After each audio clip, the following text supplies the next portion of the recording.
Hey everyone, it's Andrew, the world's strongest firefighter. We're here at Legends Fit Rockwall. We're getting ready to do an event day. We've got Circus Dumbbell, we've got some sled pushes, and we've got some farmer's holds along with some accessory movements. Come along, follow along to see how the world's strongest firefighter works out.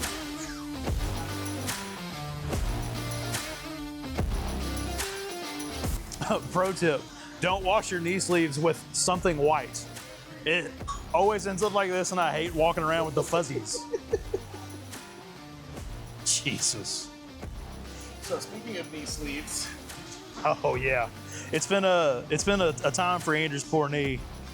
This is the second time I've had fluid drained out of it. So the first time they pulled 150 mils, that was about 2 months ago. And yesterday I had 60 mils pulled out of it again. And if you know me, you know I've had knee problems since I was 14. I've had multiple surgeries and I've had it drained before, but nothing ever makes it better. And so even thinking about it right now is just like putting me in a terrible headspace. But the doctor knows me pretty well now. He knows I panic whenever this happens. And so he's been really good to me. He's named Dr. Reddy. He did my surgery on my bicep, and awesome doctor over here in the Rockwall area.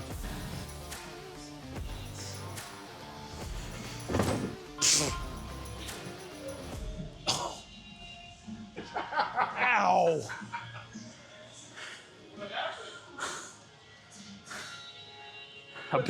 I pinched it. I pinched it and it did. Oh, that was not nice. Jesus. I just want to do Circus Dumbbell without incident. Jesus. I'm so glad I hit record when I did. How much does that weigh? This one's 100 pounds empty. Okay. The Bartos.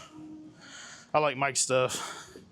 It lasts, even against commercial use. This is gonna work. Does anybody commercially use it here besides you? There's a few. I mean, Josh Hatfield works out here. There's a couple of other guys that are in the amateurs trying to make their way up. So this implement, probably far less than like the sandbags, but there's still a handful of us. I think I'm gonna need to pull that back. The worst is like you're actively using the restroom at work and then the tones go off and you're like, no. So now you got to pinch it off and somehow get clean in about 20 seconds and then get on the engine.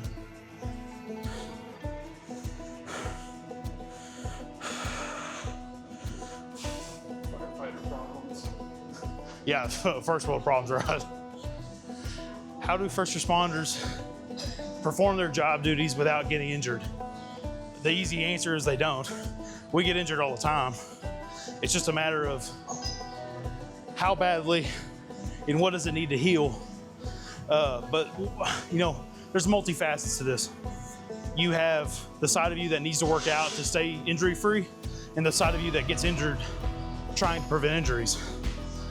So it's like this dichotomy of, should I, shouldn't I? And we have both types of firefighters. We have people who don't work out on shift. We have people that work out every shift and never miss one. I'm of the mind of this side. I think that you should always work out on shift. I think you should work out as a firefighter. I think it prevents injuries. And I think there's a lot of data that goes along with that.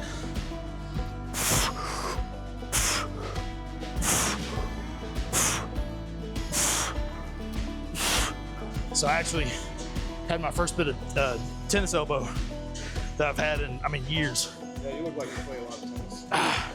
Well, so it's just, I hope I've got the right one because there's tennis and there's golf.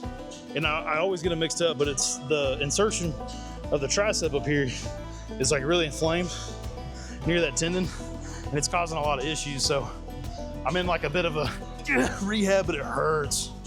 It makes it real hard to do some of the normal stuff I would do. I'm pretty curious to see how it feels on this overhead pressing.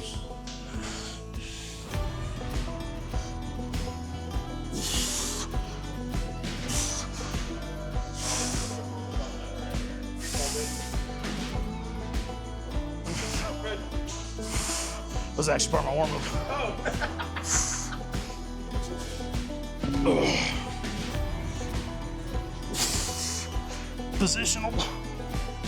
Finding that position. Can you talk about how important it is to drink with both arms at your level now compared to most amateurs? They usually only have to do Man, that really depends on who you ask. My coach wants me to train single arm all the time, but my problem with it is specifically like the Arnold is the one I have to compare to. This arm got destroyed doing circus dumbbell. And so when I went to compete, I had this knot. I just could not get out, and it really, you know, I usually lock out far away anyways, but it way made it worse.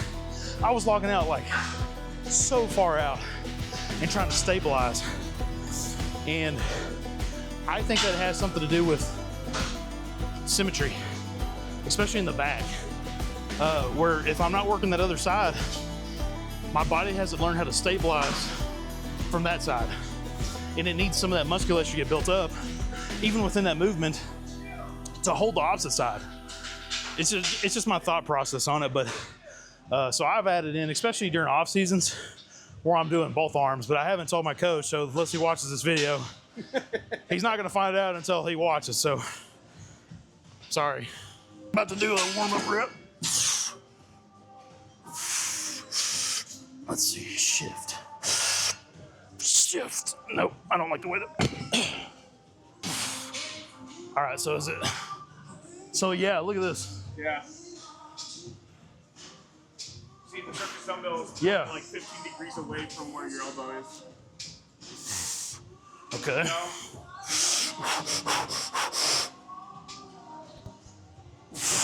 A little bit better on the finishing spot. Yep. Lined up better. Yep. Feet together.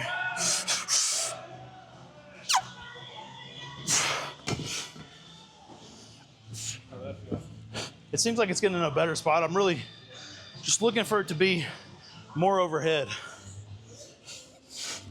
But I'm curious to see how it feels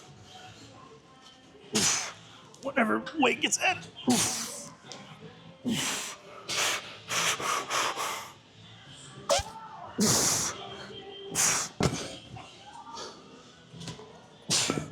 Definitely time to add.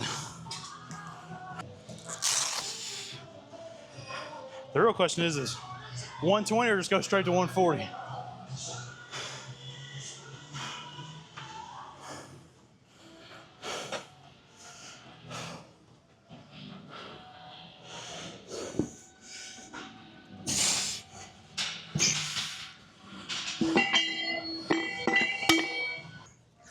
You think circus dumbbell makes everybody sweat like a lot, or is it just certain people? I think if you just sweat a lot naturally, you're going to sweat. I feel like this is one of those ones though where I sweat like an absurdly different amount than everyone else. Really? Yeah, because like I'm pouring sweat. Also knows 100 pounds. Oh, so I'm curious then. Do you think it's because you're kind of anxious because it's not a good event for you? I think it's because I'm just like genetically not good at this event, and so it takes a lot more effort. It takes effort, right? Effort's what makes us sweat. I don't know if you're not genetically gifted. Okay. Genetically gifted is a wrong terminology. Yeah. I'm worse than the other people who are the top 10% of this event. Okay. And so this event always feels like it takes a lot of effort. And it's not a particularly heavy event. Mentally? Physically, for sure. Mentally, it's just like a beat down because I suck at it compared to everybody else. Yeah. But like your perception of that's really interesting too. Is it also a mental thing? Can an overstimulated brain make you sweat more because you feel like you're exerting more? Is it a water pill style thing? Well, you know, anytime you're anxious, your body thinks there's a threat, so it starts sweating to prepare your body. I'm always in fight or flight.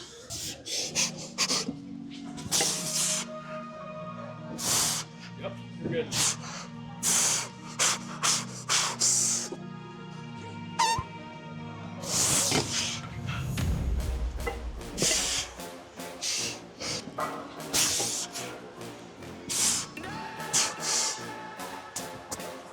That was a bad one.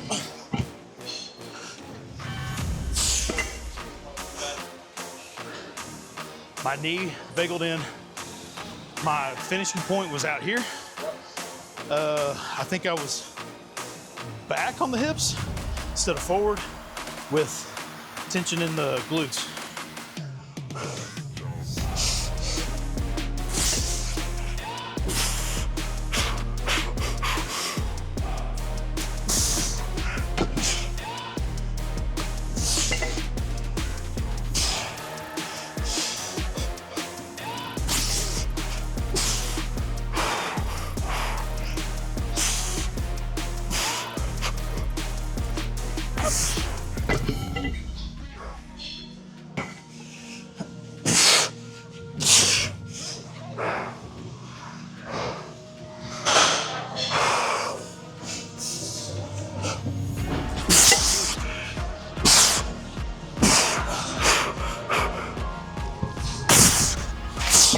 Woo.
This lift's a frustrating one because even when you feel like you do something well and you go to do another rep, you can't replicate it. But big thing is not getting down on yourself. I've got all the time in the world to get better at this event. And although it's been years coming, dude, the amount of progress is kind of absurd. Every time I watch that video from the Arnold, it is this confusing mixture of disappointed and really excited to see how much I've improved on that event. So take the good with the bad and keep on plugging forward. All right, last set, baby. Let's get it done so we can do something else. Left hand, high elbow, good dip, strong drive.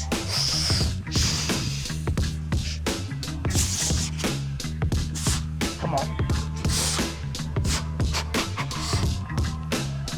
Okay. Ow.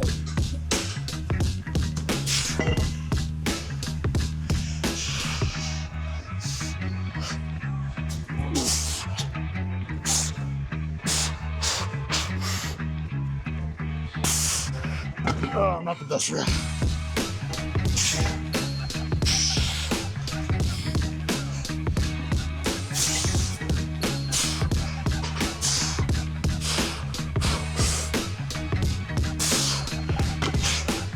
That felt weird.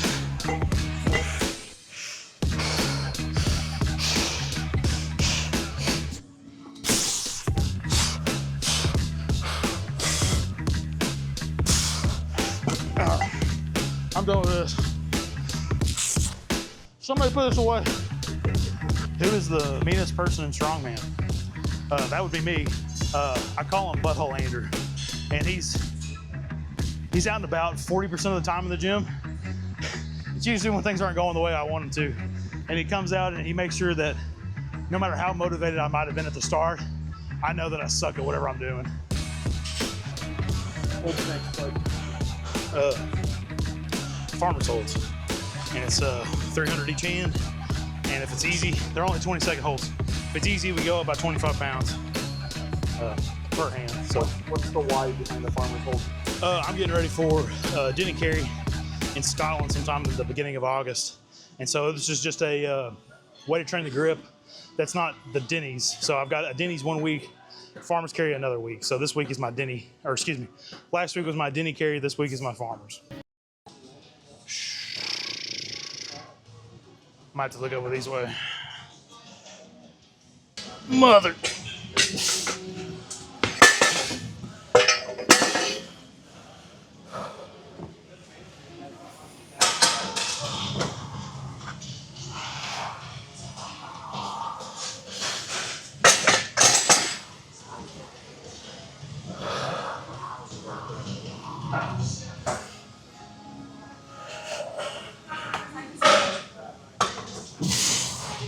Might as well bring over what you can.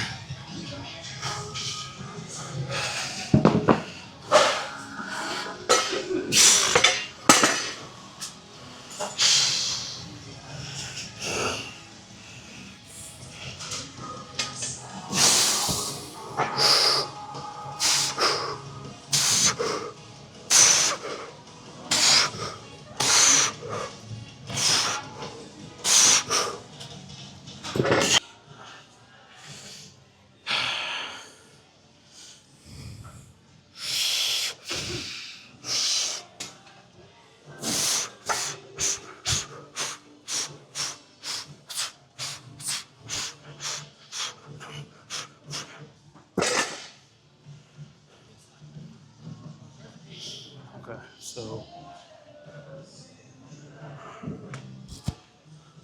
I can't put 25s on because it'll go over. No, it won't.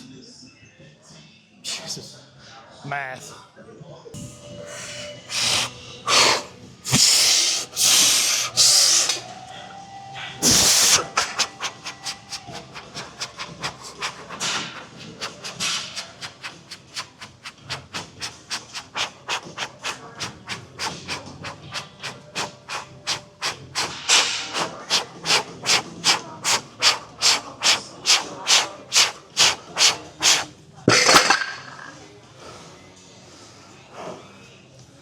Ow.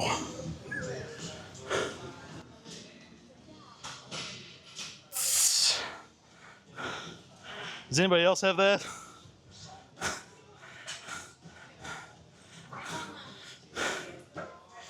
It reminds me of Iceland, where just like every time I let my hands off of something, my skin was gone.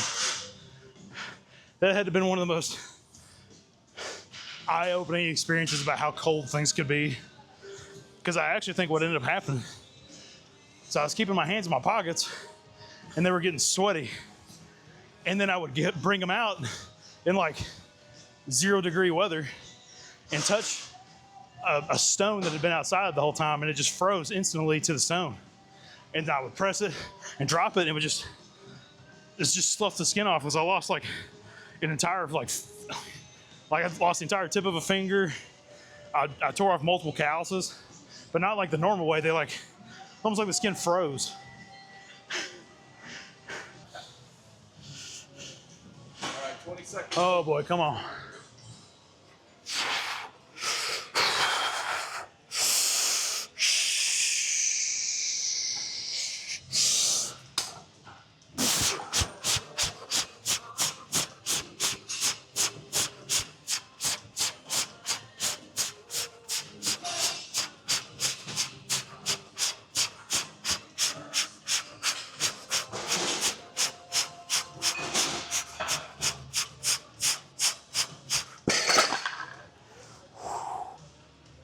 Oh. You might be asking yourself, what's with that breathing? Yeah. The breathing. In my beginning time in strongman, I was having a lot of problems with almost passing out.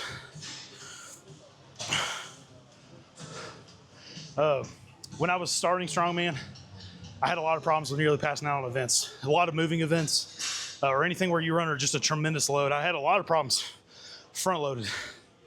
So, I fought that for a long time, thinking it was hydration or nutrition, something along those lines.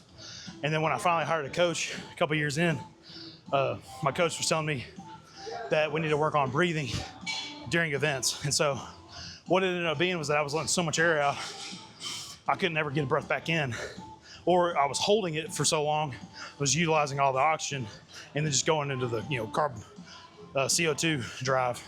So choo-choo train breathing is what my coach started teaching me, to let out the minimal amount of air, but still have an exchange of oxygen. So I'm really concentrating on a strong, rigid belly, and then just little tiny amounts of air that come in and out.